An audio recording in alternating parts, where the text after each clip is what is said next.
तो बात कर रहे हैं हम एमएससी कंप्यूटर साइंस के बारे में। तो ये कंप्यूटर साइंस जो आप बीएससी कंप्यूटर साइंस करते हैं उसी का एक एडवांस वर्जन आप कह सकते हैं। इसका ड्यूरेशन जो है वो 2 साल का होता है, जिसके अंदर 4 सेमेस्टर्स होते हैं। तो आज हम इसी के बारे में बात कर रहे हैं कि भाई ड्यूरेशन कितना होने वाला है, फीस कितनी होने वाली है, एलिजिबिलिटी क्राइटेरिया क्या होगा, सब्जेक्ट कौन से होंगे, कहाँ पर नौकरी मिल सकती है, यानी कि कौन से फील्ड में और कौन से टाइटल के लिए नौकरी मिलेगी, और आगे अगर पढ़ाई करनी है तब आप कौन सी पढ़ाई कर सकते हैं, इस सभी के बारे में चर्चा हो रही है। तो जैसे मैंने पहले कहा कि ड्यूरेशन जो है वो 2 साल का है, 4 सेमेस्टर्स हैं। इसकी एलिजिबिलिटी की अगर मैं बात करूँ, अगर आपको एमएससी कंप्यूटर साइंस करना है तो अगर आपने ऑब्वियसली बीएससी किया है तो आपको एमएससी में आसानी से जो है वो एडमिशन मिल सकती है, वो कोई इश्यू नहीं आएगा। लेकिन अगर आप बीएससी बैकग्राउंड से नहीं हैं, तब आपने अगर बैचलर्स डिग्री आईटी की हुई है, तब भी आप यहाँ पर एमएससी को कंप्यूटर साइंस के लिए एडमिशन ले सकते हैं। और अगर आपके पास आईटी की भी डिग्री नहीं है, आपने अगर मैथमेटिक्स में आपकी बैचलर्स डिग्री की हुई है, तब आपकी वो भी डिग्री काम में आ सकती है, बशर्ते आपके वन ऑफ द सब्जेक्ट के तौर पर कंप्यूटर साइंस होना चाहिए। मतलब स्पेशलाइजेशन का सब्जेक्ट नहीं है तब भी काम चलेगा, लेकिन कम से कम एज अ नॉर्मल सब्जेक्ट के तौर पर कंप्यूटर साइंस होना चाहिए।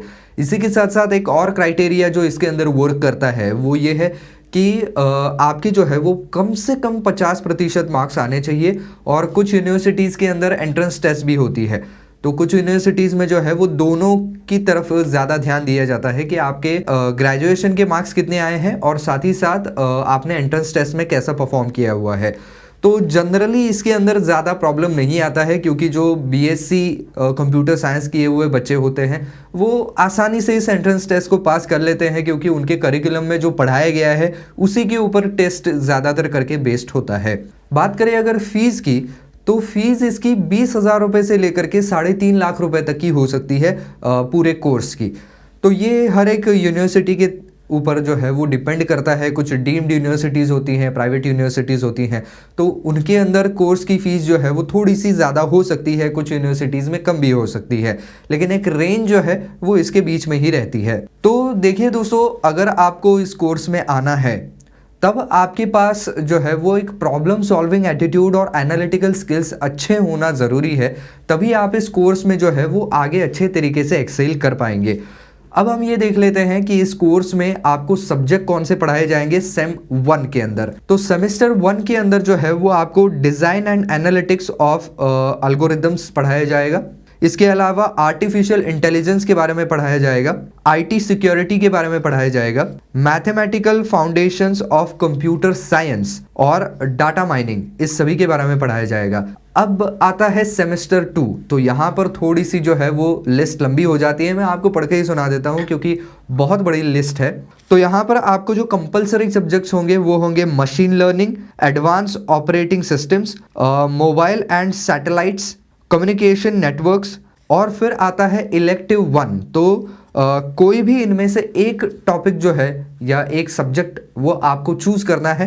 उसमें आपको ऑप्शन दिए गए हैं combinational optimization, digital image processing, compiler design, database applications. इसके बाद आता है ओपन इलेक्टिव 1, तो इनमें से भी एक को आपको चूज करना है। यह है जावा प्रोग्रामिंग, जीपीयू प्रोग्रामिंग और open elective floated by other department. तो ये सब कुछ जो है वो आपका सेम 2 में आएगा। फिर आता है सेम 3, तो सेम 3 के अंदर जो है वो काफ़ी सारे सब्जेक्ट्स हैं। ये इलेक्टिव कोर्स 2 और 3 होता है। तो ये जो सारे सब्जेक्ट्स मैं अभी आपको बताऊंगा, ये पूरी लिस्ट पढ़ के सुनाऊंगा, उनमें से 2 आपको चूज करने होते हैं। तो पहला आपके लिए सब्जेक्ट है साइबर सिक्योरिटी, इसके बाद आता है graph theory, network science, deep learning, neural networks, modelling and simulation, computational intelligence, parallel and distributed computing, software quality assurance and testing, text analysis, multi agent system, stenography and digital watermarking, NP completeness and approximation and algorithms. तो इनमें से कोई 2 आपको choose करना है। यहाँ पर 14 total subject दिए गए हैं। इसके बाद आता है ओपन इलेक्टिव कोर्स, तो इनमें से भी कोई एक आपको चूज करना है। तो इसमें डाटा साइंस है या तो ई कॉमर्स है, और डाटा साइंस जो है वो केवल कंप्यूटर साइंस जिन्होंने लिया हुआ है उनके लिए, या जिनका पहले वो सब्जेक्ट था उनके लिए लागू होता है, बाकियों को ई कॉमर्स लेना होगा। फिर आता है सेम 4 के अंदर जो है वो आपको प्रोजेक्ट वर्क ज़्यादा होगा, जिनके सब्जेक्ट्स जो हैं वो मैं एक सेपरेट वीडियो में कवर करूंगा, जो कि बहुत सारे हैं। अब हम बात करते हैं कि आपके एम्प्लॉयमेंट एरियाज कौन से होंगे। तो अलग अलग सेक्टर्स में आप जा सकते हैं। इनमें सॉफ्टवेयर कंपनीज हैं, आईटी कंपनीज हैं, सिस्टम मेंटेनेंस कंपनीज हैं, एमएनसीज की आईटी विंग्स अलग से होती हैं, उनके अंदर आप जा सकते हैं। सिक्योरिटी एंड सर्विलेंस कंपनीज होती हैं, उनके अंदर जा सकते हैं। इलेक्ट्रॉनिक इक्विपमेंट मैन्युफैक्चरिंग कंपनीज होती है, उनमें आपको जगह मिल सकती है। बैंकिंग सेक्टर में भी जा सकते हैं, कंसल्टेंसीज में जा सकते हैं, फाइनेंशियल इंस्टीट्यूशंस हैं, इंश्योरेंस कंपनीज हैं, स्कूल और कॉलेजेस में भी आप जा सकते हैं, या गवर्नमेंट एजेंसीज के अंदर भी आप जा सकते हैं। अब बात करें अगर जॉब प्रोफाइल्स की, तो बहुत सारे जॉब प्रोफाइल्स हैं या जॉब रोल्स हैं जिनके ऊपर आप काम कर सकते हैं। तो यहाँ पर आप टेक्निकल एनालिस्ट के तौर पर काम कर सकते हैं, प्रोफेसर या लेक्चरर के तौर पर काम कर सकते हैं, लैब असिस्टेंट के तौर पर काम कर सकते हैं, टेक्निकल असिस्टेंट के तौर पर काम कर सकते हैं, आईटी कंसल्टेंट के तौर पर काम कर सकते हैं, प्रोडक्ट डेवलपमेंट एनालिस्ट, ये भी एक पोस्ट आपके लिए खुली रहती है, सॉफ्टवेयर प्रोग्रामर है, वेब एप्लीकेशन डेवलपमेंट है, डाटाबेस एडमिनिस्ट्रेटर के पोस्ट पर आप जा सकते हैं, या नेटवर्क एडमिनिस्ट्रेटर के पोस्ट पर भी आप जा सकते हैं।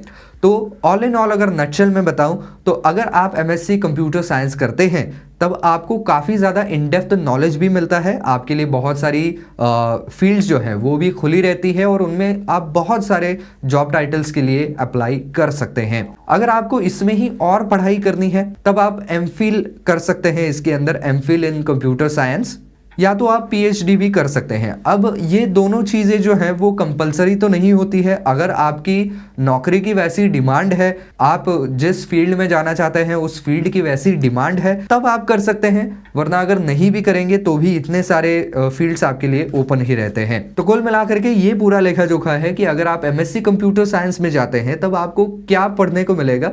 तो अगर वीडियो पसंद आया है तो लाइक जरूर कर दीजिए, ज़्यादा से ज़्यादा शेयर कर दीजिए, और यहाँ तक वीडियो आपने देख लिया है तो मुझे लगता है आपको वीडियो पसंद आया है, तो जाते जाते सब्सक्राइब भी कर दीजिए चैनल को ऐसे ही इंपॉर्टेंट वीडियोस देखने के लिए।